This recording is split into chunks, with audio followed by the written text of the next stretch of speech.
பிரபா, நீங்க என்ன சொல்றீங்க? எனக்கு சத்தியமா தெரியாது அவருக்கு உடம்பு சரியில்லைன்ட்டு. எப்ப ஆக்சிடென்ட் ஆச்சு, என்ன ஆச்சு? என்ன காவியா, நீ வீட்ல இருந்துகிட்டு இது கூட தெரியாம இருக்க? எங்க யாராவது சொன்னா தானங்க தெரியும் எனக்கு. பூமாரி அக்கா ஒரு ஃபோன் கூட பண்ணல. நம்ம வீட்லயே அவ்வளோ பெரிய பிரச்சனை நடந்துகிட்டு இருக்கு, இதுல எங்க பூமாரி அண்ணி உனக்கு ஃபோன் பண்றதுக்கு? அக்கா தான் இந்த மாசம் இங்க வந்து இருக்கணும், நான் அங்க தானே வரணும். அக்கா இங்க வந்தாதான் நான் வர முடியும். இதை எப்படி அக்கா கிட்ட சொல்றதா? அது வேற பெரிய இதா இருக்கு. நம்ம வீட்ல நடக்கிற பிரச்சனை தெரியுமா?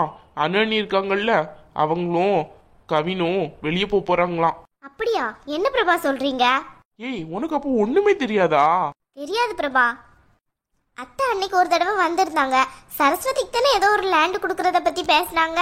ஆமா, அது உன்கிட்ட கேட்டாங்களா? சரி சரி. ஆமா பிரபா, எனக்கு ஏதாவது ஒப்பீனியன் இருக்கான்னு கேட்டாங்க. நான் எனக்கெல்லாம் ஒன்றும் பிரச்சனை இல்லை, உங்க இஷ்டம், நீங்க கொடுக்கணும்னா கொடுத்துக்கோங்கன்னு சொல்லிட்டேன். இப்ப சரஸ்வதி ஹஸ்பண்டுக்கு வர உடம்பு சரியில்லையே, அது வேற ரொம்ப கவலையா இருக்க. ஆமா ஆமா, நாளைக்கு தான் அந்த லேண்டை பத்தி பேசி கொடுக்கலான்ட்டு சொல்லிட்டு இருந்தாங்க. அதுக்குள்ள அவருக்கு இப்படி ஒரு நிலைமை, என்ன பண்றது? சரி, அனுக்காக்கு என்னவா? அவங்க எதுக்கு விட்டு விட்டு வெளியே போறாங்களா? ஏன் அவங்களுக்கு ஒரு வேலையே இல்லையா? வீட்டுல ஃப்ரீயா தானே இருக்காங்க, பேசாம இருக்க வேண்டியதேன். அவங்களுக்கு பிரைவசி வேணுமா, அதனால தனியா போறாங்களாம். அம்மாவும் அதுக்கு சரின்ட்டாங்க. தனியா அவங்களுக்கும் ஒரு லேண்ட் கொடுக்க போறாங்க. ஏய் பிரபா, என்ன சொல்றீங்க நீங்க? நீங்க சொல்றது ஒண்ணுமே நம்புறபடியே இல்லையே. எல்லாத்தையும் நீ நம்பிதான் ஆகணும். அம்மாவா இந்த முடிவெடுத்தாங்கன்னு எங்களுக்கே முதல்ல ஷாக்கிங்கா தான் இருந்துச்சு. அதுக்கப்புறம் எல்லாமே தெரிஞ்சிடுச்சு. தெரிஞ்சிடுச்சா தெளிஞ்சிடுச்சா? அப்படி கூட வச்சிருக்கலாம் காவியா. இதுல தேவையில்லாம நீ எதுவும் ஒப்பீனியன் சொல்லிட்டு கிடக்காத, சரியா?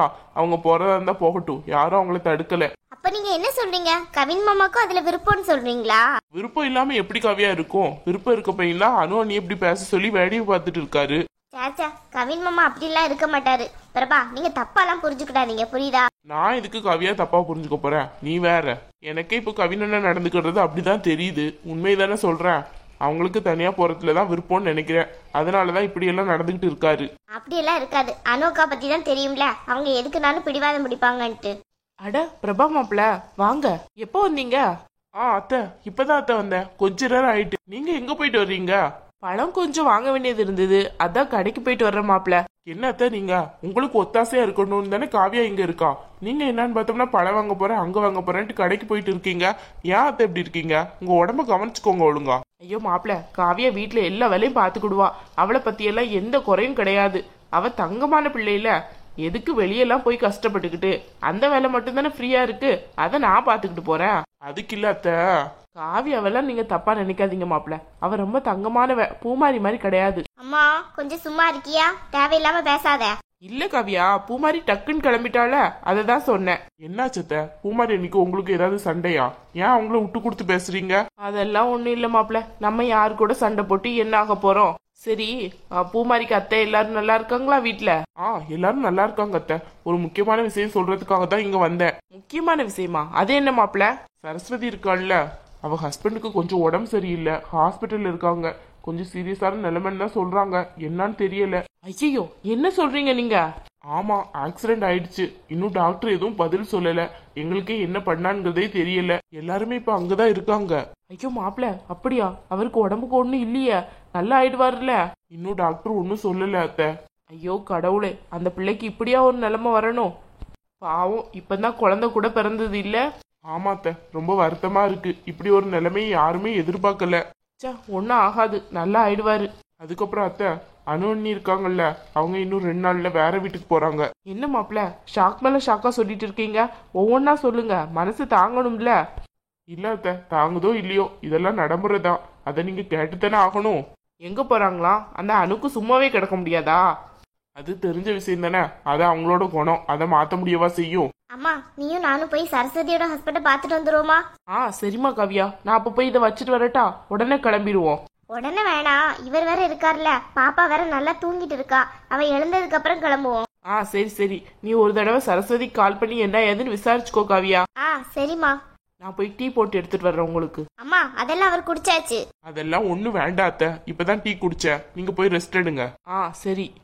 ஏய் காவியா, என்னாச்சு உங்க அம்மாக்கு? ஏன் அண்ணிய பத்தி தப்பா பேசுறாங்க? அன்னைக்கு உங்க அம்மாக்கு ஏதாவது சண்டையா? அதெல்லாம் ஒண்ணு கிடையாது பிரபா, சும்மா ஏதாவது கேட்டுட்டே இருக்காதீங்க. பாத்தியா, உன் ஃபேமிலி விஷயத்த ஒன்ன கூட என்கிட்ட ஷேர் பண்ணிட மாட்டியா? ஏதோ சண்டை இருக்கு, அதான் நீ என்கிட்ட சொல்ல மாட்டீங்க. அதெல்லாம் ஒண்ணு இல்ல பிரபா. அவங்க எதுக்கு சண்டை போடுறாங்க, எதுக்கு சேர்ந்துக்கிடுறாங்கன்னு எனக்கே தெரிய மாட்டேங்கி. இதுல உங்களுக்கு வேற நான் சொல்ல முடியுமா? நடத்து. உன் வீட்டு பிரச்சனைனா நல்லா மூடி போட்டு மறைப்பிய. ஒரு விஷயத்த வெளியே விட்டுறாத, சரியா? அப்படியே வச்சுக்கோ. இங்க பாரு பிரபா, இது தேவையில்லாத பேச்சு. என்ன தேவையில்லாத பேச்சு? என்ன விஷயம்னு தானே கேக்குறேன், சொன்னா என்னவா? ஒன்னும் இல்லைங்கல்ல, ஏதோ அக்கா மேல அம்மா கோவமா இருக்கா, அதனால அப்படி பேசிட்டாங்க. மத்தபடி வேற ஒண்ணும் கிடையாது. நீங்க நினைக்கிற மாதிரிலாம் வேற ஒண்ணும் கிடையாது. சரி, ஓகே காவியா. அப்ப பாப்பா எப்ப எழுந்திருப்பா? பாத்துட்டு போலான்னு நினைச்சேன். அவ இன்னைக்குன்னு பார்த்து நல்லா தூங்கிட்டு இருக்கா. ஆமாங்க, கொஞ்ச நேரத்துக்கு முன்னாடி தான் தூங்கினா. நான் வேற சரஸ்வதி அன்னைக்கு கால் பண்ணி கேட்கணும் என்னாச்சு ஏதாச்சுன்ட்டு. காவியா, நான் சொல்றேன்னு தப்பா நினைச்சுக்காத. அவங்க எல்லாரும் அழுதுகிட்டு இருக்காங்க. உன் போனை அட்டன் பண்ற அளவுக்குலாம் அவங்களுக்கு பொறுமை கிடையாது. ஒன்னு பண்ணு, நீ பாப்பா எழுந்ததுக்கு அப்புறம் உங்க அம்மாவை கூட்டிட்டு நேரம் ஹாஸ்பிட்டலுக்கே போயிடு. குமாரி அக்கா போயிட்டாங்களா? எல்லாருமே அங்கதான் காவியா இருக்காங்க. இப்படி ஒரு விஷயம் கேள்விப்பட்டு யார் போகாம இருப்பா? எல்லாருமே அங்கதான் இருக்காங்க. நான் கூட அங்க இருந்துதான் வர்றேன். டாக்டர் கிட்ட 2-3 வாட்டி கேட்டுட்டேன், என்ன பிரச்சனை, இதை சரி பண்ண முடியுமா, என்ன ஏதுன்ட்டு. எந்த ரெஸ்பான்ஸும் இல்ல, ஒரு பதிலும் சொல்ல மாட்டேங்காங்க. என்ன ஆச்சுங்க? எப்படிங்க ஆக்சிடென்ட் ஆச்சு? என்ன நடந்துச்சுன்னு தெரியல. இவர் பைக்ல போயிட்டு இருக்கையில ஆக்சிடென்ட் ஆயிருக்கும்னு நினைக்கிறேன். அப்படிதான் யூகிக்க தான் முடியுது. ஆனா உண்மையிலே என்ன நடந்துச்சுன்ட்டு நேர பார்த்தவங்களுக்கு தான் தெரியும் காவியா. ஆனா தலையில தான் சரியான அடி. ஐயோ பாவமே. ஒன்னு சொல்ல மறந்துட்டேனே, அவங்க அம்மா கூட வந்திருந்தாங்களாம். பூமிக்கு அம்மாவா? அப்போ சேர்ந்துட்டாங்களா? நீ வேற காவியா, நான் கூட அவங்க சொல்லையில அப்படிதான் நினைச்சேன். சரஸ்வதியை திட்டுறதுக்கு தான் வந்திருக்காங்க. ஏன் அந்த பொம்பளை இப்படி இருக்கு? எப்ப பார்த்தாலும் யாரையா திட்டிட்டே இருக்கணுமா? இந்த நிலைமையிலயும் அடுத்தவங்கள திட்டுறதுக்கு என்னென்ன மனசு வருதோ தெரியல. ஆமா, ரொம்ப திட்டாங்க போல. உடனே பூமிக்கா தான் ரொம்ப கோவப்பட்டு அவங்கள அங்க இருந்தே போக சொல்லிட்டா. பூமிக்கா இப்ப ரொம்ப நல்ல பொண்ணா மாறிட்டா காவியா. அவளை பத்தி நினைச்சு நான் ரொம்ப பெருமைப்படுறேன். ஒரு நேரம் எப்படி இருந்தா அவ, இப்ப பாரு அப்படியே ஆப்போசிட் ஆயிட்டா. சரி, பூமிக்கா புராணம் என்கிட்ட வேணாம், சரியா? ஏய், லூஸ் மாதிரி பிஹேவ் பண்ற நீ. வேண்டானா வேண்டாம், தேவையில்லாத இதெல்லாம் எதுக்கு பேசணும்? நானும் அம்மாவும் போய்க்கிடுறோம், நீங்க இப்ப கிளம்புங்க. இந்த பொண்ணுங்க எப்படி இருக்காங்கன்னே கொஞ்சம் கூட நினைக்கவே முடியல. எதையாவது ஒன்று பற்றி பேசினா அட அப்படியா இப்படியான்ட்டு எல்லா விஷயத்தையும் கேட்குறாங்க. யாரையாச்சும் ஒரு பொண்ணை பற்றி பெருமைப்படுத்தி சொன்னோம்னா அவ்வளோதான், உடனே பத்திரகாளி ஆயிடுறான். பூமிக்காவை பற்றி உண்மையை தானே சொன்னேன், நான் ஒன்றும் பொய் சொல்லலையே. அவன் முன்னாடி எப்படியோ இருந்தான், இப்போ எப்படியோ மாறிட்டா. அதை மட்டும் இவ எடுத்துப்பான்னு பார்த்தோம்னா தேவையில்லாத பழைய கதையெல்லாம் இவ தான் இன்னும் மறக்காம மனசுலேயே வச்சுட்டு இருக்கா போல. இவங்க கிட்ட எல்லாம் பார்த்து தான்ப்பா பேசணும். எல்லாத்தையும் மனசுலேயே தான் வச்சுட்டு இருப்பாங்க போல. எப்படா டைம் கிடைக்கும், எப்படா இவங்கள தாக்குவோன்ட்டு. நம்மள பேரு நம்ம நிலைமைய என்னதான் திட்டினாலும் சரி, 5 நிமிஷத்துக்கு மேல நம்ம மண்டையில ஸ்டோர் ஆக மாட்டேங்குது. ஸ்டோரேஜ் ப்ராப்ளம் ஏதாவது இருக்குமான்னு செக் பண்ணணும். கொஞ்சம் விட்டா போதுமே, உடனே பூமிக்கா புராணத்தை எடுத்தாச்சு. நம்ம என்ன கேட்கவா செஞ்சோம்? என்ன கதைங்கிறத மட்டும்தானே சொல்லணும். தேவையில்லாம பூமிக்கா குணம் ரொம்ப நல்ல குணமா.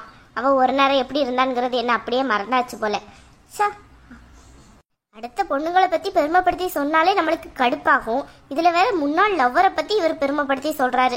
கூட கொஞ்சம் இன்னைக்கு டென்ஷன் ஆகுது எனக்கு.